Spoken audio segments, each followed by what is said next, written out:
Hello and welcome to SGPN's The Daily Dog. I'm your host, Britton Hess. I'm here with my favorite Underdog Fantasy Pick'em plays for Wednesday, January 8th, 2025. If you're new to Underdog Fantasy, sign up with promo code DailyDog. It's DAILYDOG at UnderdogFantasy.com or on the Underdog Fantasy app. Get that 50% deposit match bonus. If you are new, as I said, sign up and get that promo. If you're an existing member, make sure you're checking in on the app and joining the Discord because they're giving major plus EV promos and discounts all the time. So get on Underdog, use that promo code DailyDog, and enjoy yourself.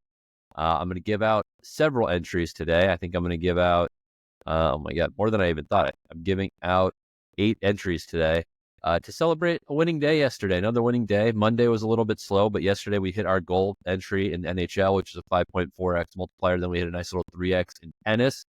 We got more tennis today. We got more. We're going to put our first college football semifinals pick in or entry in, and also NBA, NHL, and a Lotto. We were actually pretty close to our Lotto yesterday as well. So let's keep up the hot streak. Let's make some money here.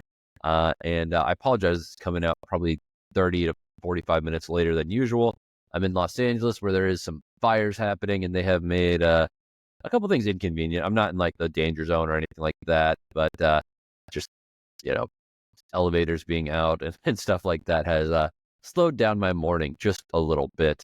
That being said, let's get into it. Let's start out with our college football playoff entry, our first one for these semifinals. We're going to go Jeremiyah Love lower than 38.5 rushing yards against Penn State. One, Jeremiyah Love is definitely banged up. If you watched that game against Georgia, he is not himself at all. And this is after shorter rest than he had, than in that game leading up to the Indiana game. Indiana game, he had one super long run, and then the rest of the game he was largely bottled up. I don't necessarily think that the Notre Dame offensive line is going to have their way with the Penn State front seven. And I also think that Jeremiyah Love is just one hit away from getting hit or getting hurt.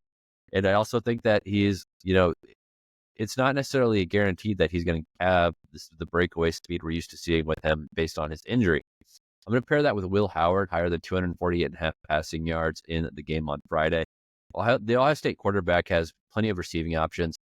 He's got obviously Igbuka and Jeremiah Smith and Cardinal Tate, and then also his tight end G. Scott.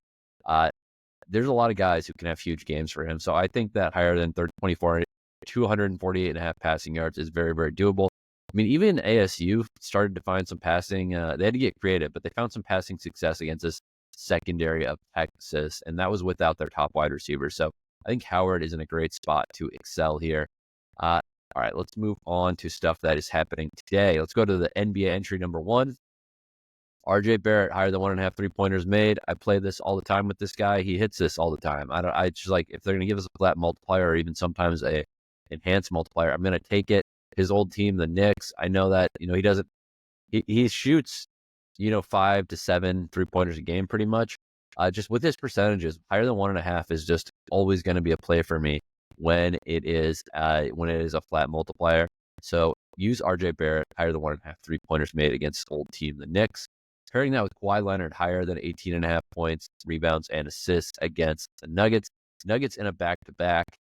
Kawhi in his third game back. He hasn't hit this number yet in points, rebounds, and assists, but facing a team on a back-to-back, he's played more minutes in his second game than his first game back.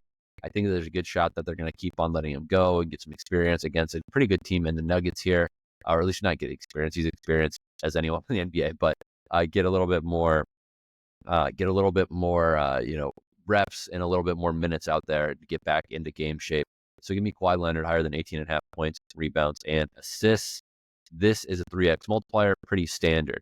All right, we're going to go to another NBA entry right here. We're going to go Cade Cunningham, higher than 15.5 rebounds and assists. He's a triple-double threat all the time. Could play double-double.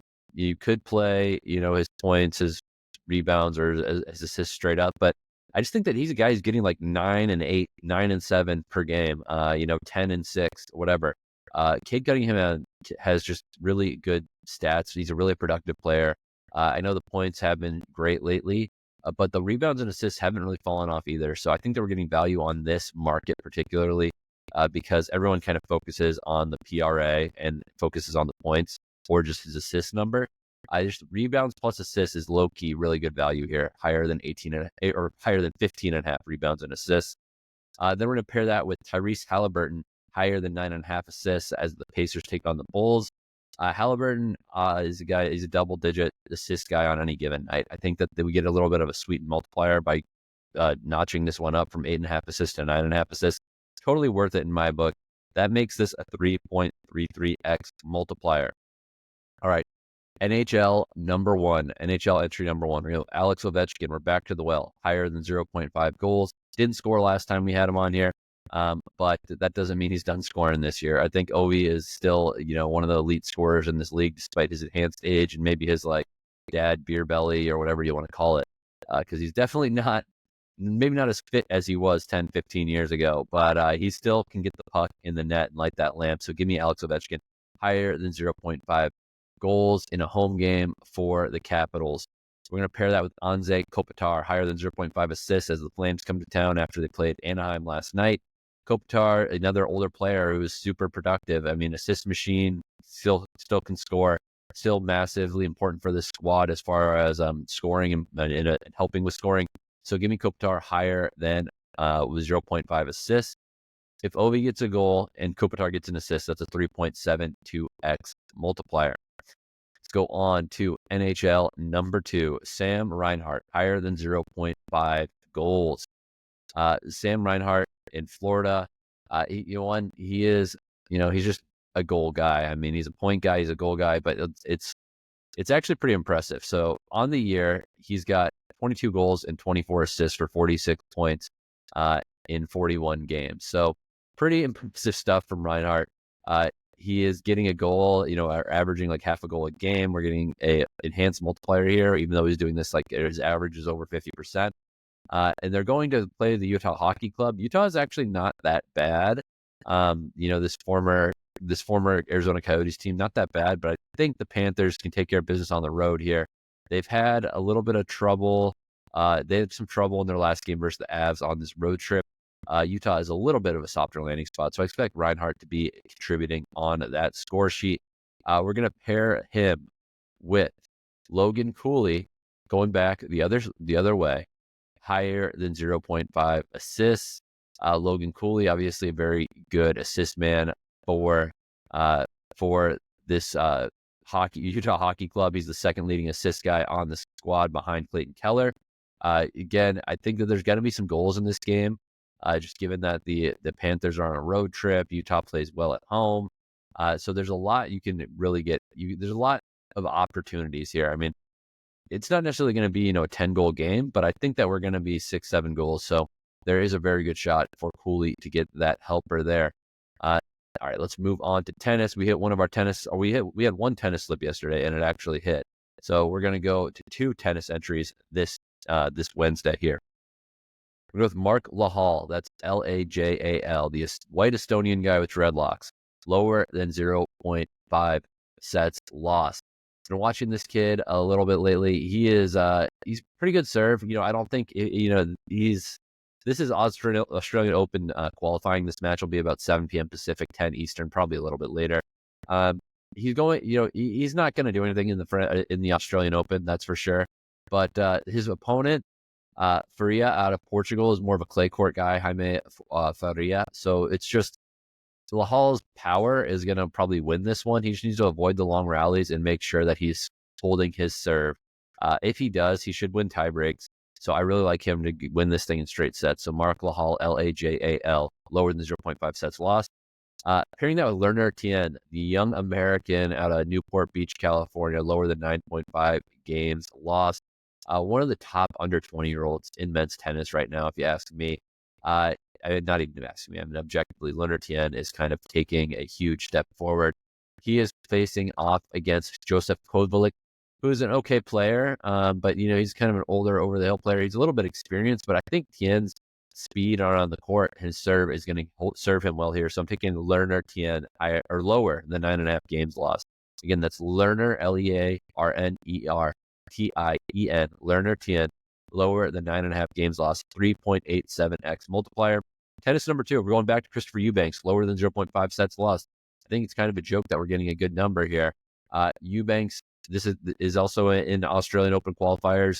He is going against Boyer. Boyer is another American who's a little bit younger, has been on an okay form streak lately, but he's mostly been playing challengers and stuff like that. He's not necessarily been on hard courts a ton at the closeout 2024 either.